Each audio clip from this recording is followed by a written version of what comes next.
Good afternoon. I'm Al Schmidt. As Secretary of the Commonwealth of Pennsylvania, I announced yesterday that unofficial results in the November 5th general election triggered a legally required recount for the U.S. Senate race. We've received many questions about how that recount process will work, so I'd like to explain to you a little bit today. The Shapiro administration is committed to transparency and how the Commonwealth's elections are administered, and today's live stream is part of that commitment. Mandatory recounts are triggered anytime unofficial results in a statewide race show candidates' vote totals are within 0.5% of each other. In this case, the unofficial totals for Democratic incumbent Bob Casey and Republican candidate Dave McCormick were separated by only 0.43% as of 5 p.m. yesterday. Because that margin is less than 0.5%, state law required me to order a recount. This is the 8th recount that has been legally triggered in the last 20 years. The department estimates the recount cost will be just over $1 million. The most recent recount occurred 2.5 years ago in the 2022 primary contests between Republican U.S. Senate candidates Dave McCormick and Mehmet Oz. That recount cost about $1,053,000. Of the 7 previous recounts that have been legally triggered, 3 were waived by the candidates with lower unofficial vote totals. Of the 4 previous recounts that did occur, the recount confirmed the unofficial outcome each time. Let's discuss what the recount process looks like in Pennsylvania. Right now, boards of elections in all 67 counties are completing the unofficial canvass for every ballot cast in their counties. As of Wednesday afternoon, just over 80,000 ballots remain to be counted.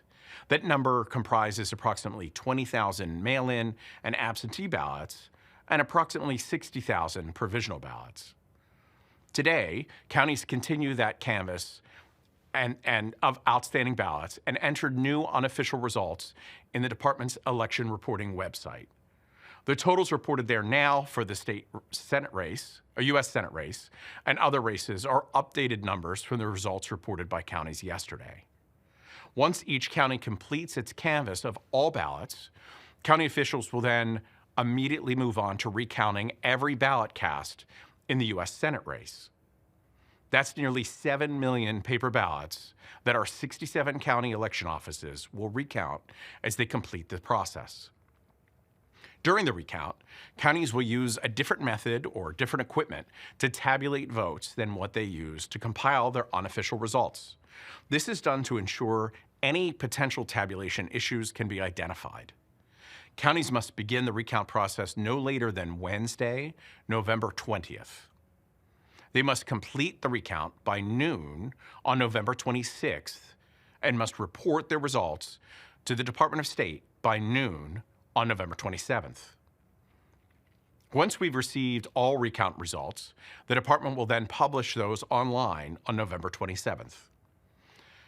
One final note on timing. State law requires counties to submit their unofficial certified results to the department on November 25th this year.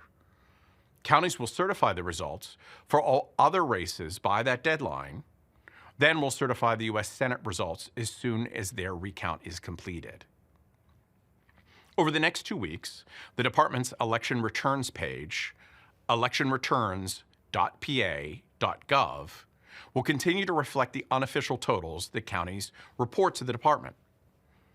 Updates there will include counties' tallies of those remaining 80,000 ballots that I mentioned earlier. Those updates are separate from the recount. As I mentioned a moment ago, the results of the recount will be published online on November 27th. Ultimately, all 67 counties' final certified results will reflect all eligible votes cast in the 2024 general election. To the hundreds of county election workers across the Commonwealth who continue their work to certify an accurate count and to honor the will of Pennsylvania's voters, I'm grateful. More information about the statewide recount process and the process for county boards of elections to get the final certification is available on the department's website, vote.pa.gov. Thank you.